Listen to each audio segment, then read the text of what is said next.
Subscribe to our channel and press the bell icon so that you never miss any video lesson from Rao's IAS Study Circle. Join the official Telegram channel of Rao's IAS Study Circle to stay updated and get all the materials on the Telegram. The link to the channel can be found in the description box.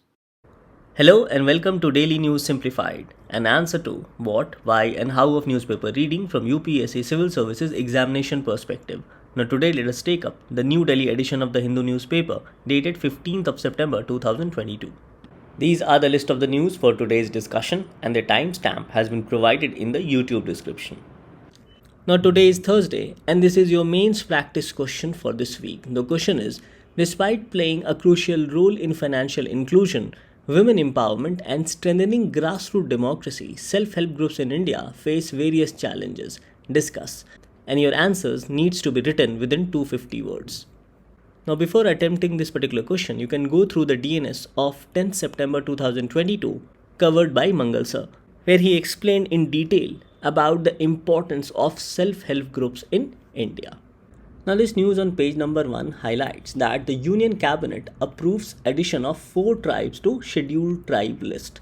And this move according to the minister will benefit these communities in these different states. So after the decision of Union Cabinet, the following are the list of the tribes which will be included in Scheduled Tribe. Now from your examination perspective, you not only need to know these different tribes which has been recently included within the Scheduled Tribe community and also the constitutional provision with respect to inclusion of any community or tribe within Scheduled Tribe or also Scheduled Caste. So in this regard, the constitutional provision with respect to the Scheduled Tribe is Article 342, whereas with respect to the Scheduled Caste is Article 341. And Article 366 defines both Scheduled Caste and Scheduled Tribes. So regarding Scheduled Tribe, it says that it means such tribes or tribal communities or parts or groups within such tribes or tribal communities. So it includes both tribal communities and also the subgroup within such tribal communities. Thus, Scheduled Tribe means these tribes, tribal communities or parts or groups within these tribes or tribal communities as are deemed under Article 342 to be the Scheduled Tribe for purpose of this constitution. And similarly with respect to Scheduled Caste, it says it includes such caste, race or tribes or parts or groups within such caste, race or tribes shall be deemed to be Scheduled Caste as under Article 341 of the Indian Constitution. Now Article 342 of the Indian Constitution comprises of 2 parts. The first part mentions about the presidential order and the second part mentions about an amendment to be made by the Parliament. So according to the first part, the President through public notification and in case these communities belong to a particular state, then after consultation with the governor of that state, specify those tribal communities or the name of such tribal communities which are to be declared as Scheduled Tribe. And after the President declares the name of the communities or tribes which are to be included as part of Scheduled Tribes, the Parliament under Article 342 Clause 2 amends the Constitution Scheduled Tribes Order of 1950. And this order comprises the name of different communities which has been declared as Scheduled Tribe in a different state or union territory. So if we go through Article 342 of the Indian Constitution, then it comprises of 2 parts. The first part describes about the specification by the President. So it says that the President, after consultation with the governor, in case that community belongs to a particular state, then the President by public notification specify these tribes or tribal communities or their groups to be deemed to be Scheduled Tribe in relation to that state or union territory. So according to the first part of the Constitution, the President through public notification specifies the list of tribes or tribal communities or their groups which is to be included as Scheduled Tribe. And according to the second part of this Constitution, it says that Parliament may by law include or exclude from the list of Scheduled Tribes specified in the notification which has been issued under Clause 1, that is here. So according to the second part of Article 342, the Parliament amends this particular list, that is the Constitution Scheduled Tribes Order of 1950, and either include more communities as Scheduled Tribe within a particular state or union territory or exclude any community from the category of Scheduled Tribe. And according to the Union Cabinet decisions, different communities has been categorized to be included as scheduled tribe. And these communities includes the 5 subcastes of Gond community residing in Uttar Pradesh, Hatti community settled in the Transgiri area of Sirmaur in Himachal Pradesh, Binjia tribe in Chhattisgarh. Now this tribe is already listed as scheduled tribe in the state of Jharkhand and Orissa. However, this tribe was not categorized as scheduled tribe in the state of Chhattisgarh. So after this decision, the Binjia tribe will now also be categorized as scheduled tribe in Chhattisgarh. Further, Nari, Koravan and Kuri Vikkaran hill tribes of Tamil Nadu and Betta Kuruba community from Karnataka. So all these communities or tribes has now been included as scheduled tribe. Now so far we have gone through the provisions of the Indian Constitution. However, the Indian Constitution does not specify the criteria based on which any community or tribes or their groups or subgroups can be categorized as scheduled tribe. So the different criteria based on which the government categorizes any communities as scheduled tribe are indicators or indications of their primitive traits, distinct culture followed by these different communities or tribes, their geographical isolation including their shyness with respect to contact with other communities, and also their historical backwardness in terms of social backwardness, educational backwardness and also economic backwardness. So these are the different criteria based on which any community is categorized as scheduled tribe. So to improve the social, economic and educational backwardness, the government has come up with different schemes for the scheduled tribe community. Now these schemes include pre and post matric scholarship scheme for ST students, National Overseas Scholarship for ST students for those students studying abroad, National Fellowship and Scholarship for higher education for these students, grant in aid to voluntary organization working for the welfare of scheduled tribes, strengthening education among scheduled tribe girls in districts having low literacy level, development of PVTGs or particularly vulnerable tribal groups, specific grants provided to scheduled tribe under Article 275 of the Indian Constitution, special central assistance to tribal sub-schemes, grants in aid to tribal research institutes, institutional support for development and marketing of tribal products or produce through TriFed, support to national or state scheduled tribe finance and development corporations, selling of minor forests produced by providing minimum support price and also mechanism of marketing development of value chain for the MFP or minor forest produce, and research, information and mass education including tribal festival and other activities. So these are some of the initiatives taken by the government for the overall welfare and development of scheduled tribes in India. Now the next news to be taken up appears as a lead article on page number 6, and it talks about near universalization of social security pensions. So in this article, let us understand about some of the concerns which the authors have highlighted regarding the pension scheme, which is the National Social Assistance Program. And in this regard, the authors have suggested that because of increasing population of elderly in India, that is those are 60 years and above, it is necessary to plan and address various concerns which are faced by elderly, and depression is one of the major issues including other health concerns. So in this article, let us understand this concept of provision of pension, the concerns highlighted by the authors with respect to National Social Assistance Program, some of the important features of NSAP, and also some of the suggestions which the authors have provided in this article with respect to near universalization of social security pensions for the elderly. Now, according to a collaborative survey conducted by Abdul Latif Jameel Poverty Action Lab and Tamil Nadu government, it was found that 30 to 50% of the elderly suffered from depression, and depression was much higher in women as compared to men. However, in a majority of the population of the elderly, depression remains undiagnosed and still untreated. And one of the major reasons for depression is loneliness. However, the authors suggest that there is also a strong correlation with respect to depression and poverty and poor health. So considering the various concerns faced by elderly, the authors in this article have suggested for cash transfer through the pension scheme. And here the authors suggest that there is a need to protect elderly from destitution. And this can be done through cash transfer, especially to reduce their poverty and ensure a dignified life for the elderly. and this can be done by increasing the amount provided to the elderly through old age pension, as the cash transfer through the old age pension scheme will not only fulfill their health requirement or health needs, but it will also fulfill their other needs. Now, regarding the old age pension scheme in India, it is administered under the umbrella scheme of National Social Assistance Program. Now, this scheme is administered by Ministry of Rural Development. It is implemented in both rural and urban areas. It was launched way back in August 1995, and presently it has 5 components of National Social Assistance Program. Now, all these informations about the National Social Assistance Program becomes important from your prelims point of view.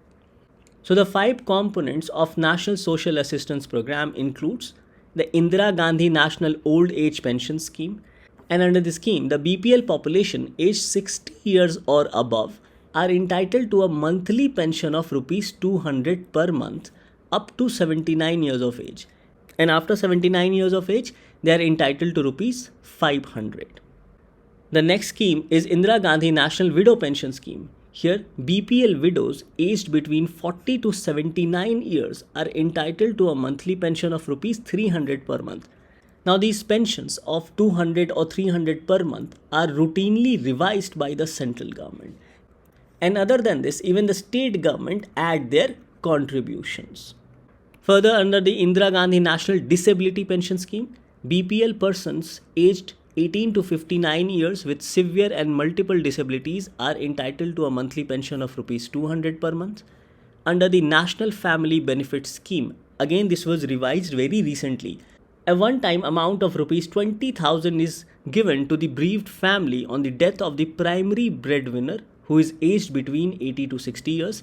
And under the Annapurna scheme, 10 kgs of food grains per month are provided free of cost to the senior citizens who, though eligible, have remained uncovered under NOAPS, that is the National Old Age Pension Scheme. So these are the different schemes under the National Social Assistance Program.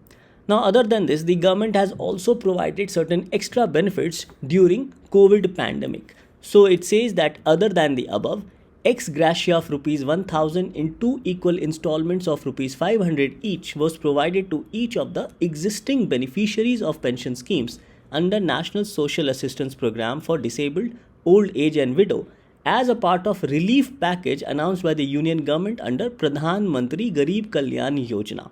And this package was provided to mitigate the difficulties faced by the poor, especially during the COVID pandemic. Now, the authors in this article have highlighted some of the concerns with respect to implementation of National Social Assistance Program. And the first and the major concern is that the eligibility requirement for all these schemes are restricted to only BPL population or population who live below the poverty line. So the authors have suggested to increase the net of provision of pension and other benefits under the National Social Assistance Program.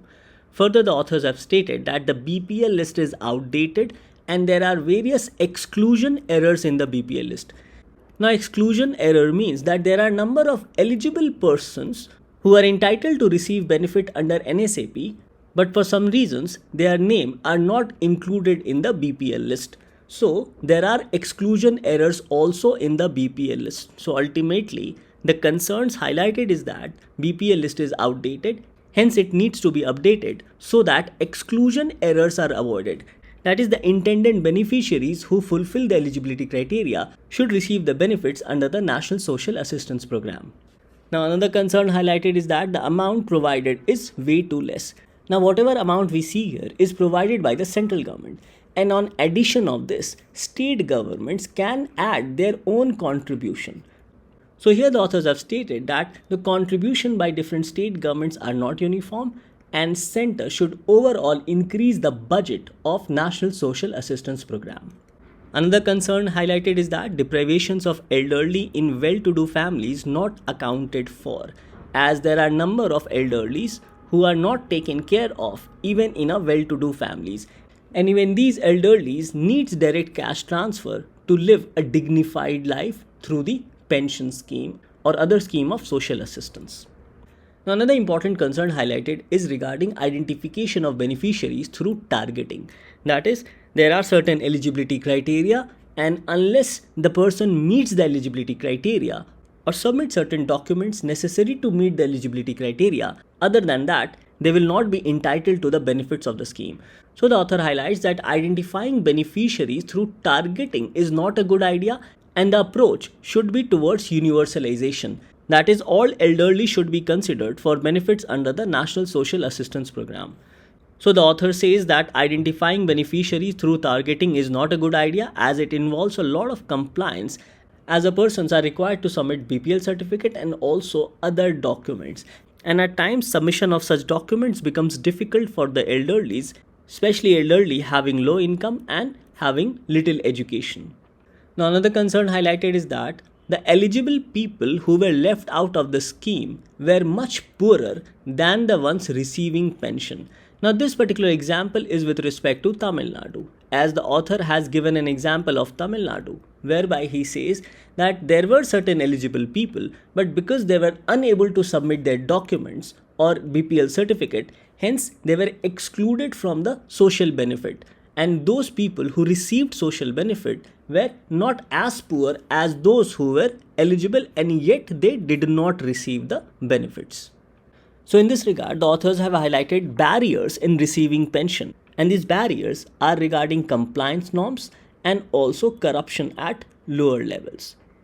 Further, the author talks about inclusion error. Here the author says that many elderly are left out as they do not qualify for pension benefits. For example, suppose if a person's son is working, then such elderly person does not qualify for benefit under NSAP. Now it's possible that the working son is not providing benefit to the elderly, and because of this the author have suggested the universalization of pension benefits to all the elderlies who are 60 years and above. Now another concern highlighted by the author is regarding stagnated budget for NSAP for the last 10 years, and the present budget accounts for only 0.05% of India's GDP. So these are some of the concerns with respect to National Social Assistance Program, especially regarding the pension benefits for the elderly as highlighted in the article. And based on these concerns, the authors have provided certain suggestions also. And here the authors have talked about near universalization of pension benefits to be provided to all elderly, including all widows, elderly and also disabled, based on a simple exclusion criteria. Now this exclusion criteria can be decided by the central government. And for the purpose of universalization of pension benefits, the author have suggested self-declared eligibility criteria which can be verified by local authorities, for example, Gram Panchayat. And this can be done in a time-bound manner. Further, the author says that it is better to accommodate inclusion error rather than exclusion error. Now it's important to understand this because when we talk about exclusion error, it means that a sizable number of the population are not provided the benefit of the pension scheme or any other scheme under National Social Assistance Program. So the author says that it's better to include even non-eligible persons rather than having an exclusion error. And for this purpose, there is a need to change the approach of providing pension from targeting the persons based on certain criteria to near universalization of pensions, and this can be done in a graded manner. And graded manner here means that initially either elderly or widows can be considered for near universalization of social security benefits, as it will not prove that much a burden on the exchequer.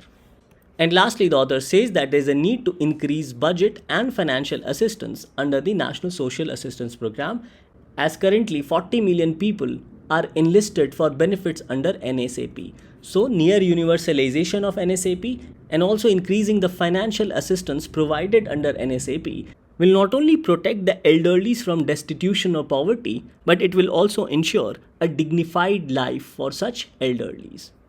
Thus, this article becomes important particularly from the perspective of GS Paper 2 under governance and also social justice, especially with respect to welfare schemes for the vulnerable sections of the population, and also functions and responsibilities of the union and states and important aspects of governance. Now the next article to be taken up appears on page number 6 with respect to groundwater depletion, And this particular article is based on the United Nations World Water Development Report of 2022. So this article says India's growing water crisis, the seen and the unseen. Rural urban water disputes are very likely to occur as scarcity grows. Now this has been mentioned because of increasing urbanization, and increasing urbanization not only in India but across the world has put a lot of stress on groundwater, because groundwater is mainly abstracted for drinking purposes. And another area highlighted here is climate change. So let us understand about sustainability of groundwater and also what leads to groundwater depletion. Now, to understand groundwater depletion, we need to understand the entire ecosystem of groundwater storage or sustainability of groundwater. So we abstract groundwater for various purposes, like for drinking purposes, for industrial purposes, for agricultural purposes, etc. So there has to be a balance with respect to discharge or taking out of groundwater, and also recharging of the groundwater ecosystem. And this recharge is mainly done through either rain or melting of snow-fed mountains. Now of late we have seen that because of climate change and irregularity in rainfall, the recharge of groundwater is not that uniform. Now here it highlights that groundwater storage depletes when discharge from groundwater is greater than its recharge. And discharge here refers to intensive abstraction of water for the purpose of drinking, that is drinking of water, for the purpose of human settlement, especially in urban areas, for the purpose of agriculture, as because of depletion of groundwater, even farmers have to depend on irrigation, and also use of groundwater for various industrial purposes. So for all these reasons, we extract groundwater on an intensive scale. Now climate change has further deteriorated the situation. As already mentioned, that because of climate change, rainfalls have become very irregular. And because of irregular rainfall, it has also led to drying of various water ecosystems such as rivers, ponds, aquifers, etc. as these are the crucial sources of water. Now another important highlight of climate change is increase in sea level, that is sea level rise.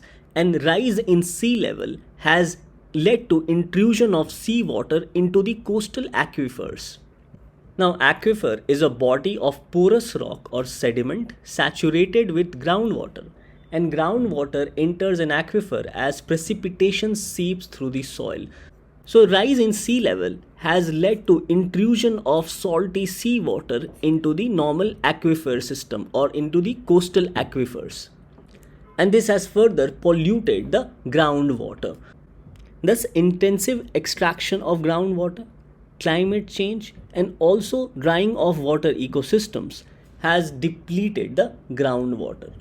So based on increasing depletion of groundwater, there is a need for groundwater management, and this has also been highlighted in various reports.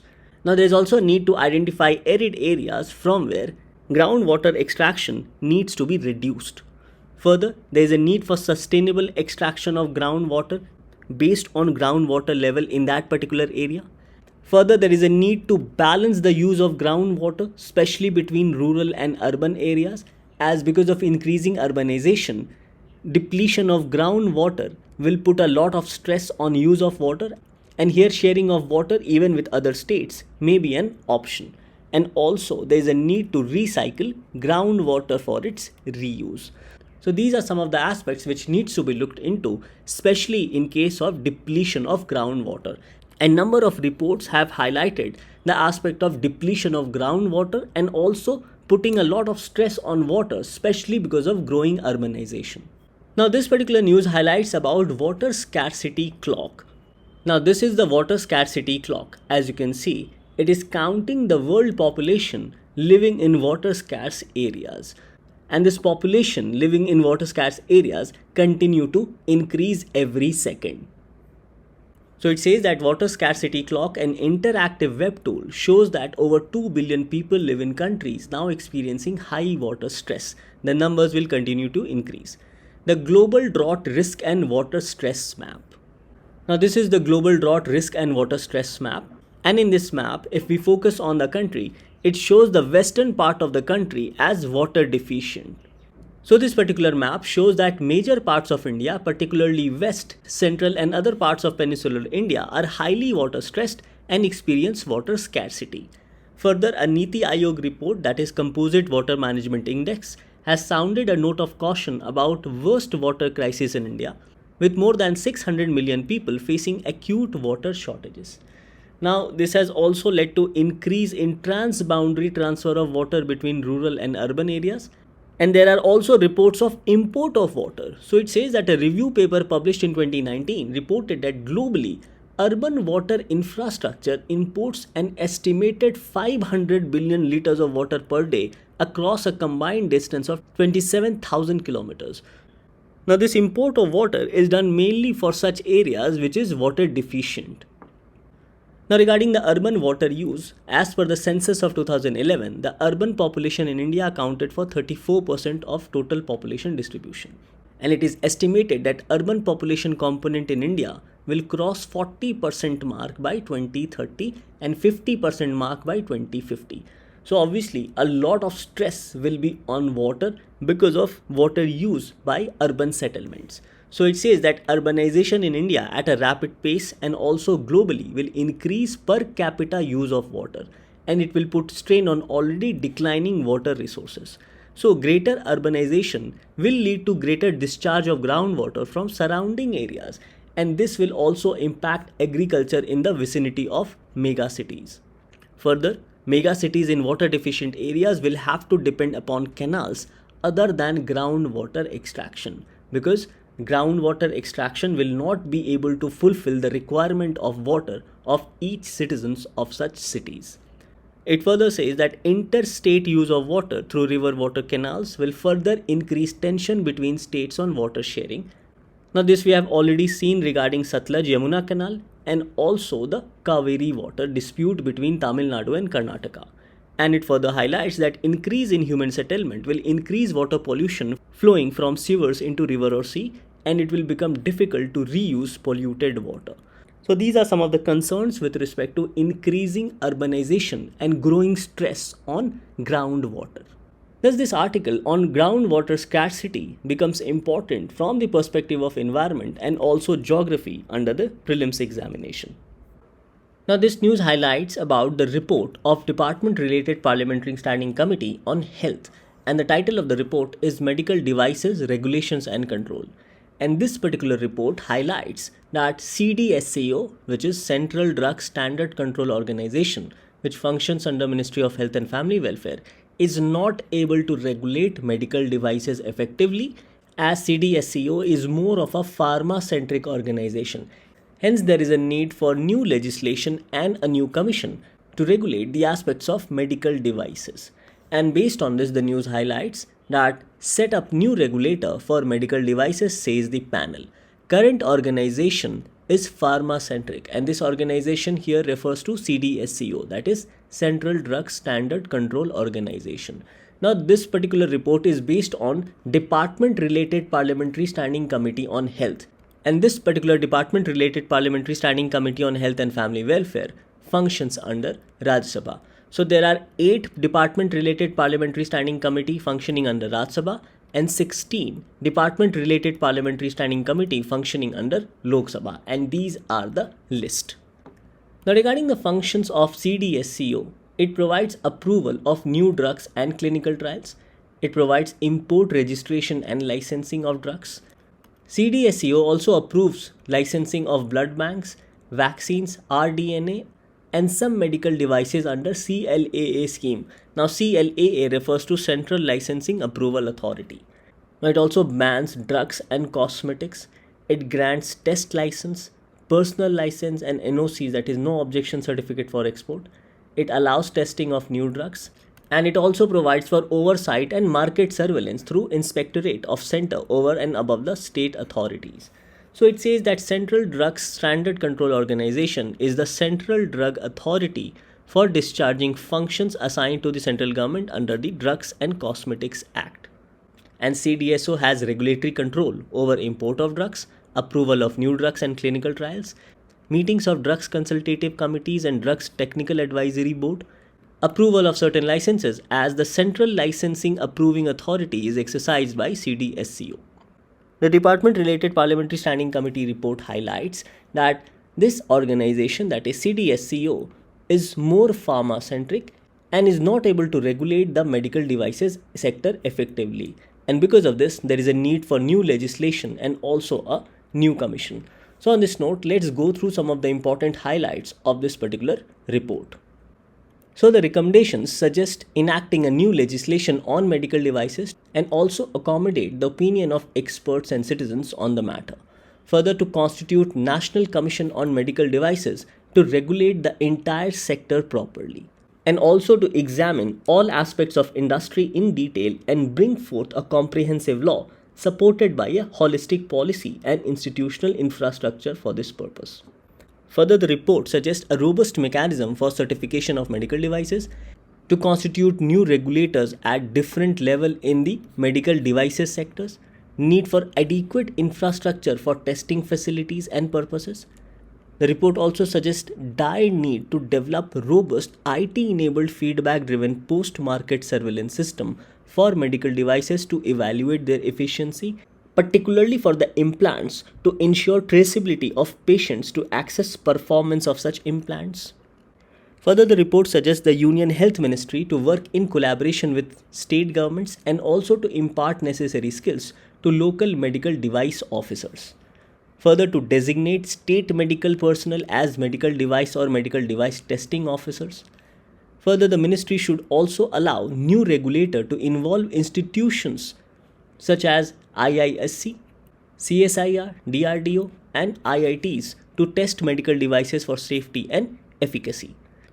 The recommendations also suggest for a single window clearing mechanism for application of license for manufacturing, export and also import, as the single window mechanism will also help to boost investment and reduce compliances for the medical industry.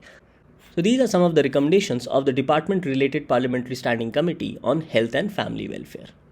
Now, as of now, this is a developing news, so let's wait whether the government accept the recommendation of the department related Parliamentary Standing Committee or not. Now, this topic becomes important mainly from the perspective of regulatory bodies under GS paper 2. Now, for this news appearing on page number 8 in the text and context section regarding the National List of Essential Medicines, you can go through the DNS of week 3 of March 2022, where in the Hindu and Explained section, we discussed about the role of NPPA, that is National Pharmaceutical Pricing Authority. And we also discussed about the Drug Prices Control Order of 2013 and also about the National List of Essential Medicines. So you can revise all the important highlights regarding the NPPA's role and also about National List of Essential Medicine from this particular DNS, whose link I have provided in the YouTube description. So now let's take up the question for the day. Now, based on our discussion, this becomes your practice question for the day. The question is, consider the following statements. First, presently there are 7 components of National Social Assistance Program. Second, National Social Assistance Program aims to achieve universalization by providing pension benefits to all elderly above 60 years through direct cash transfer. So the question is, which of the statements given above are correct? Options are A, 1 only, B, 2 only, C, both 1 and 2, and D, neither 1 nor 2. Now, coming to the answer of yesterday, the question was, which of the following pairs are correctly matched? Here, the second and third pair was incorrectly matched, as copyright is under Ministry of Commerce and Industry and was transferred from Ministry of Education to Ministry of Commerce and Industry, and plant variety protection comes under Ministry of Agriculture. Hence, the correct answer was C, that is 1 and 4 were correctly matched. So with this, we come to an end to today's discussion. Thank you for watching DNS.